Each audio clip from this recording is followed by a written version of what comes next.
All right, moving on to this week's dYdX segment. This week we have Valentin, the ops lead at the dYdX Ops subDAO. Thank you so much for joining us today, Valentin.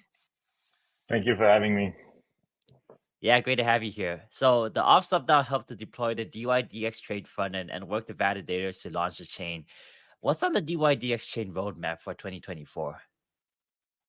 For 2024, we are focusing on the ecosystem is focusing on like three core buckets, and these are the core trading improvements, so improving the core trading experience, enhancing the user experience overall, and permissionless markets.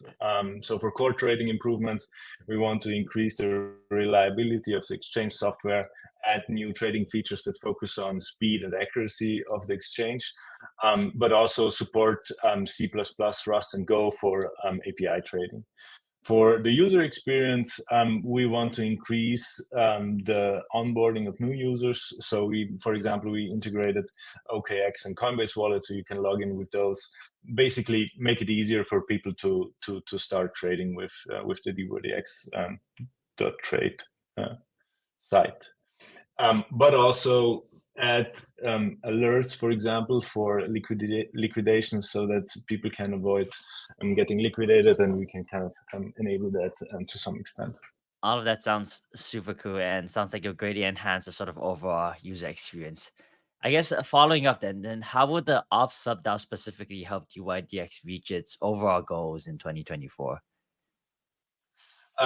We will continue to provide resilient infrastructure for the dYdX chain, support the upgrades and enhancement of the dYdX chain, as well as fairly soon we'll deploy the Android application and to be able to trade with any Android phone.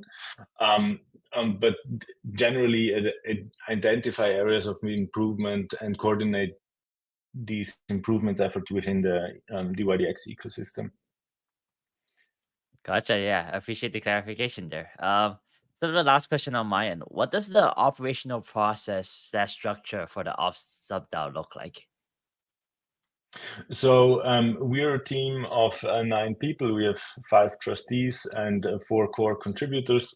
The core contributors kind of focus on the day-to-day, which I'm one of them, but we have a technical project manager, a site reliability engineer, so heavy on the technical side, making sure that the exchange or our front end is up and the mobile applications are running, but also backend infrastructure like the indexer that we have contracted out, coordinating these infrastructure pieces, as well as coordinating the communication between the validators.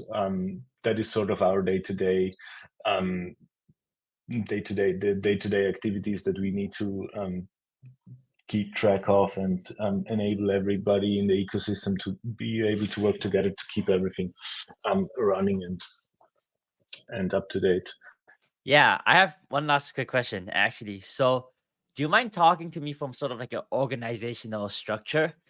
Where does the subDAO lie? For example, is it like the DAO is here and then the subDAO like lies below, sort of controlled by the DAO, or like is the subDAO to the side of the main DAO? Yeah, we have been mandated by the general dYdX DAO, so by every token holder, with a budget for 18 months. So we are below the DAO as general, but are an independent subDAO.